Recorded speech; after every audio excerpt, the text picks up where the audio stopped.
bueno, 20 años de una situación muy paradigmática en la Argentina. ¿Dónde estaba usted ese 20 de diciembre de 2001? No, el 20 la pasé con Néstor viendo cómo evolucionaba todo. De lo que tengo más vívido fue el 19, cuando empezaron los cacerolazos. Que Néstor, yo vivía en Callao, entre Posadas y Alvear, y Néstor vivía en Uruguay Juncal. Y me llamó, tipo 9 de la noche, una cosa así, me dice, ¿estás escuchando? Y le digo, sí, está acá en Callao, está todo el mundo golpeando las cacerolas. Venite a casa, me dijo. Y entonces me fui caminando hasta su casa y nos fuimos. Y fuimos caminando, remontamos Juncal hasta 9 de julio, y 9 de julio llegamos casi al Obelisco. Y éramos dos seres desconocidos. En verdad, Néstor en ese momento en Buenos Aires era muy poco conocido. Y nos quedamos impresionados de ver lo que estaba pasando. Había una gran movilización de gente. Y bueno, llegamos hasta un par de cuadras antes del Obelisco y ahí decidimos volver.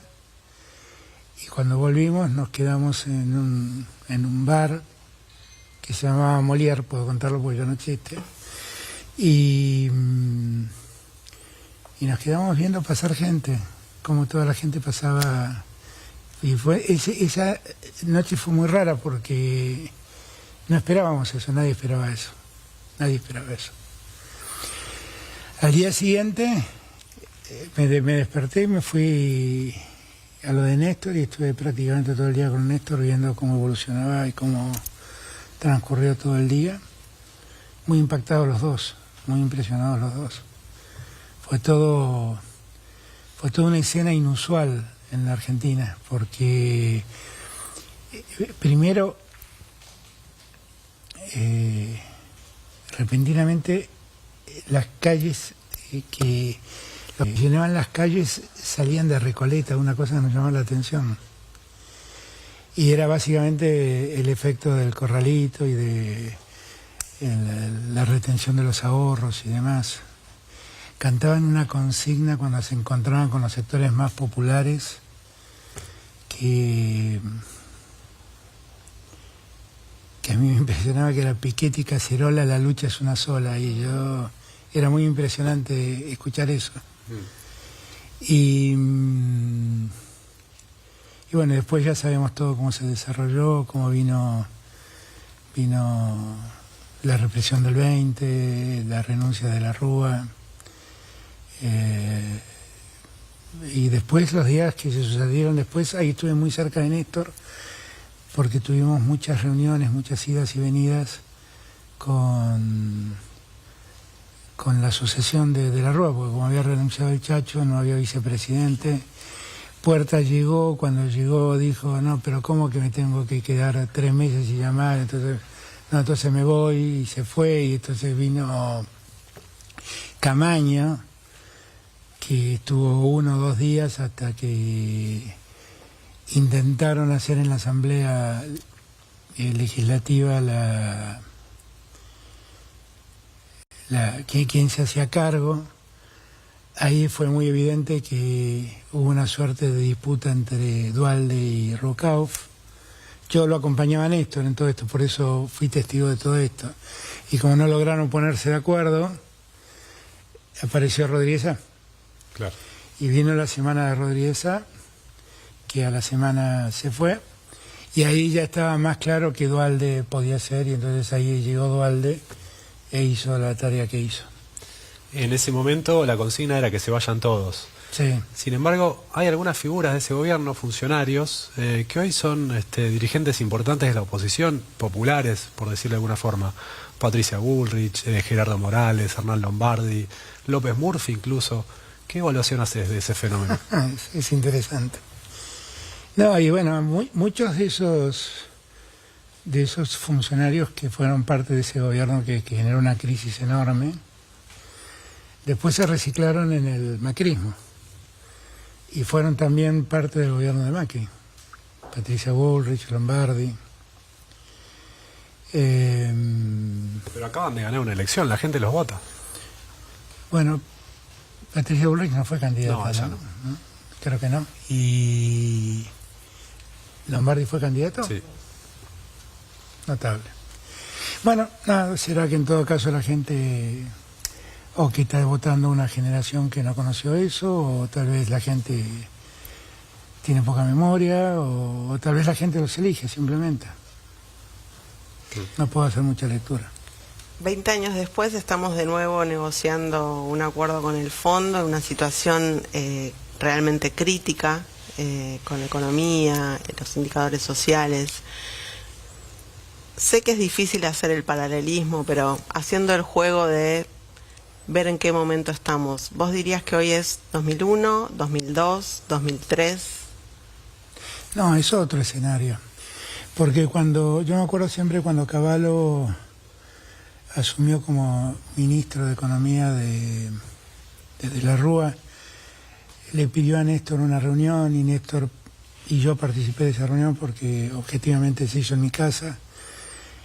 Ramón Puerta y Néstor por representación de los gobernadores peronistas y Cavallo se presentaba de un modo muy raro. Cavallo decía, lleno de voluntarismo honestamente, que al día siguiente cuando en Wall Street leyeran que él era el nuevo ministro iban a cambiar todas las expectativas. Y nosotros ya le veníamos hablando a Cavallo de la insuficiencia de la convertibilidad, que la convertibilidad la verdad se había convertido en un corset.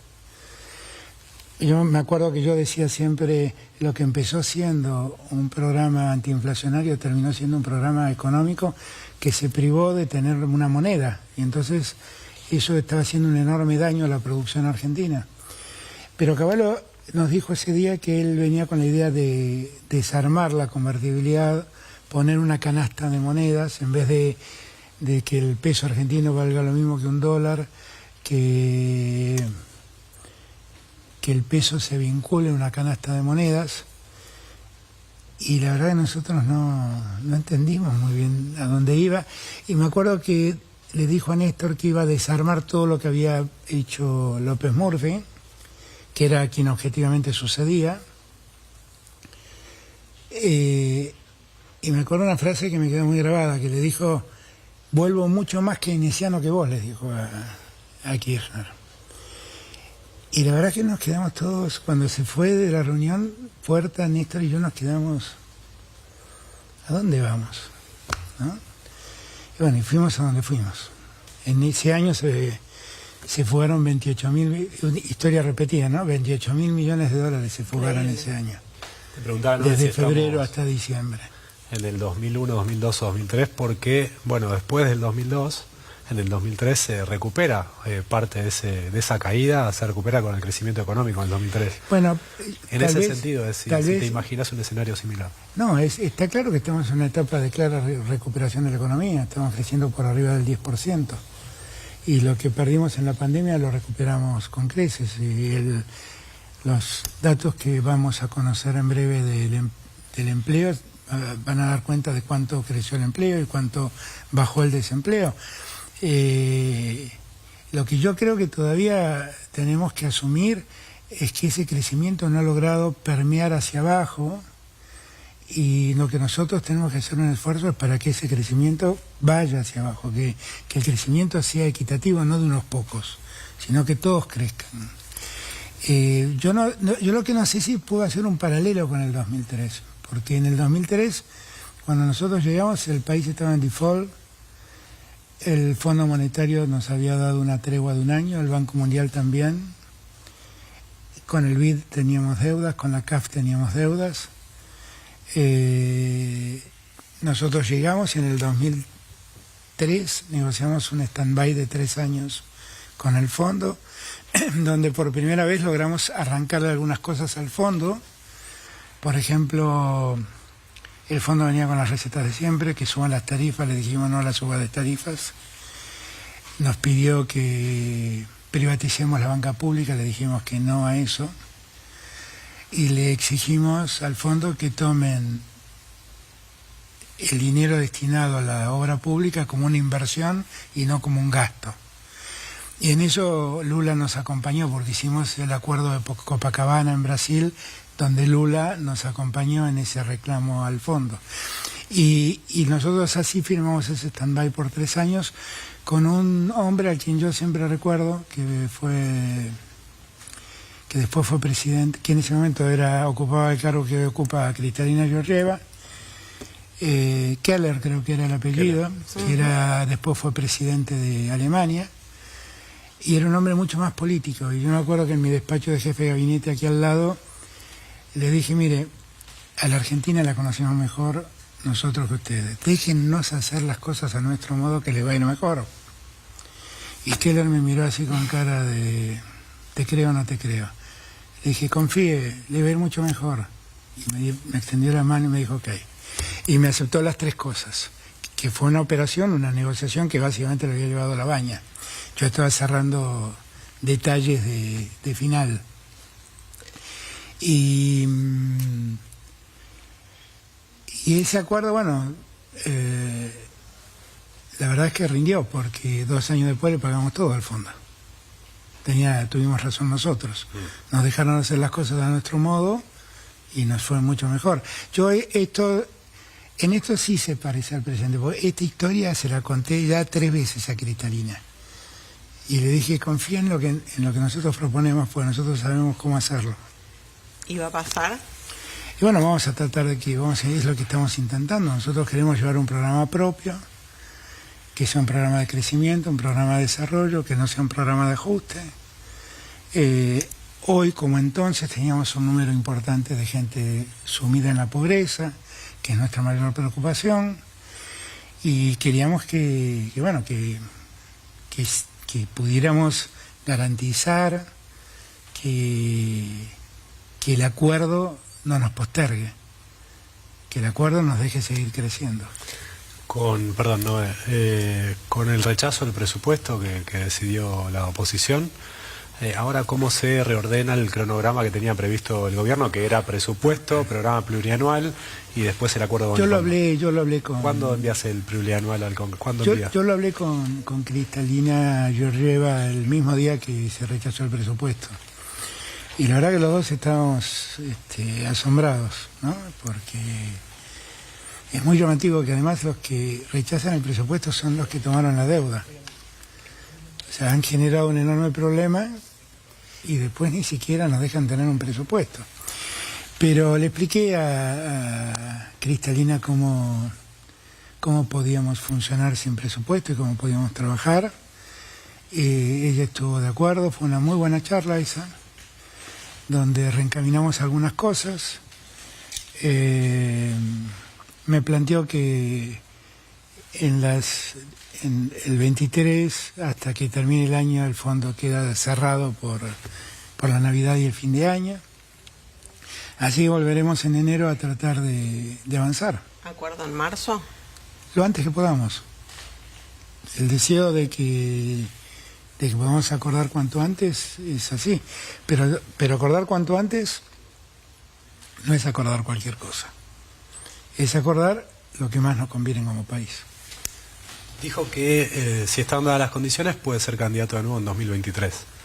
¿Sería con Cristina también?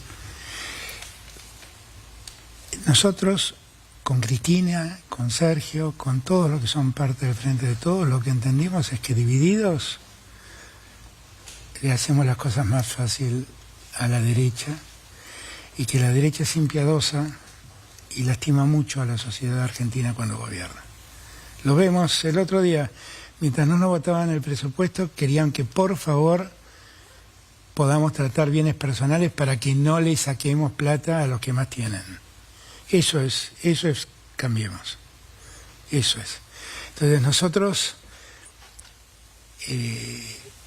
yo para lo que voy a trabajar es para lo mismo que trabajé ahí antes del 2019, para que estemos unidos y para que presentemos la fórmula más competitiva para ganar.